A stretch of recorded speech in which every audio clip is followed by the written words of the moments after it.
అందరికీ నమస్కారం. సంచలనం సృష్టించినటువంటి వీరయ్య చౌదరి హత్య కేసుకు సంబంధించి దాదాపుగా ముగింపు దశకు చేరుకుందని కూడా తెలియజేసుకోవచ్చు.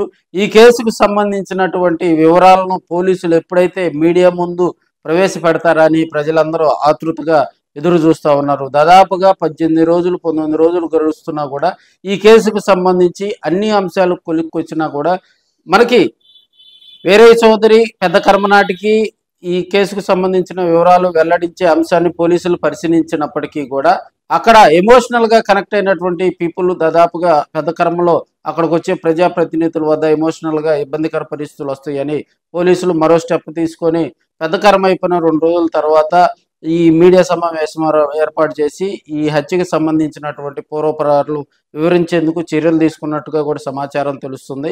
అదేవిధంగా ఎమ్మెల్యేలు కూడా అక్కడికి పెద్ద కర్మలో పాల్గొనేందుకు వచ్చినటువంటి ఎమ్మెల్యేలు కూడా వీరయ్య చౌదరికి ధన్యవాదాలు అర్పించిన అనంతరం కూడా ఈ కేసుకు సంబంధించిన వివరాలు ఒక 2 రోజుల్లోనే ఎస్పీ గారు ప్రకటిస్తారని అక్కడ ఉన్నటువంటి ప్రజాప్రతినిధులు ఎమ్మెల్యేలు అందరూ కూడా చెప్పడం జరిగింది. మంత్రి లోకేష్ గారు అమనపురం గ్రామానికి వచ్చి వీరయ్య చౌదరి కుటుంబాన్ని ఓదారుస్తారు. ఎందుకంటే వీరయ్య చౌదరితో మరి యువకుడైనటువంటి వీరయ్య చౌదరితోటి మరి లోకేష్ కు అంత సాన్నిహిత్య సంబంధం ఉందని కూడా మనం తెలియజేసుకోవచ్చు.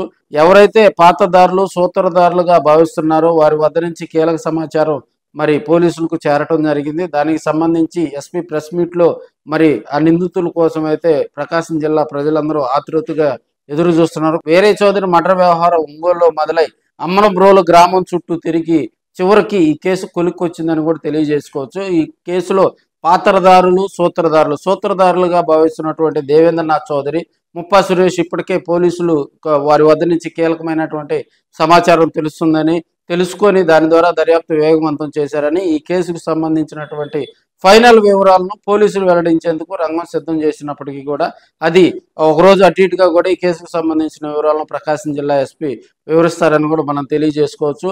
ఈ కేసులో కీలకంగా ఉన్నటువంటి నేతలు పాత్రదారులు సూత్రధారులు ఇప్పటికే పోలీసు అదుపులో ఉన్నారు.